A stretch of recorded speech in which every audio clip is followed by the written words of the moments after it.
I'm IndieWire chief critic Eric Cohn, and welcome to Film Chat with IndieWire. I'm joined today by senior film critic David Ehrlich to talk about John Wick Chapter 2 and The Survivalist, two movies that rely on special effects far less than you might think. So David, let's start with John Wick Chapter 2.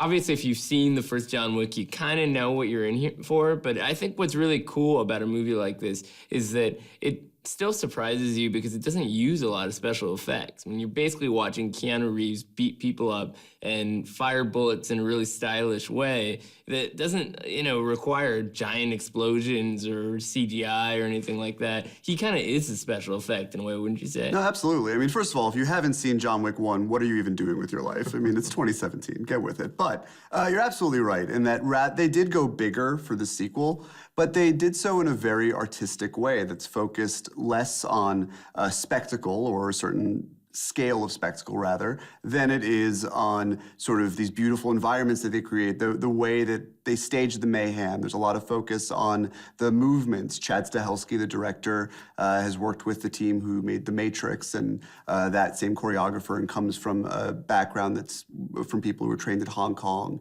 And so there's a lot of, it's almost like a dance a lot of the time. And the environments that they find to set up and frame these action sequences, they're not the big highways and the skyscrapers that you might expect. They're museums, a hall of mirrors, an Italian, I don't even know how to describe this one location they find in Italy, underground in the catacombs. Yeah, it's really impressive what they're able to do. They're able to build a world through suggestion. And there are a lot of great movies that we see that really make us perk up when they're able to do that. Another good example is The Survivalist, which is basically a post-apocalyptic movie about a guy surviving in the woods. And you don't need to see the end of the world to know the world has ended.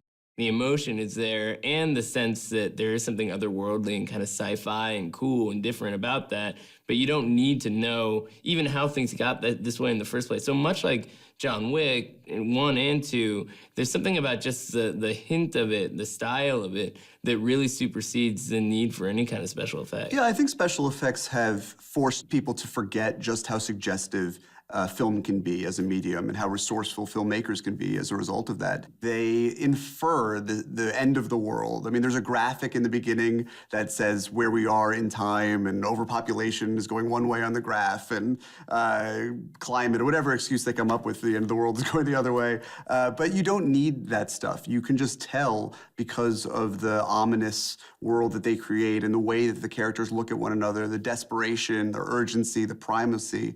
You know that everything is life or death for these characters, and that every new intrusion that disturbs the waters of this little world that they've created is very, very serious, and the stakes are raised as a result of it. And I think we're going to start to see a lot more movies that really take advantage of limited resources, creating huge worlds. Yeah, we're all afraid of the end of the world these days, so why not make entertainment out of it? Yeah, and The Survivalist is very entertaining. Exactly. It's incredibly entertaining and also well acted, which makes a big difference.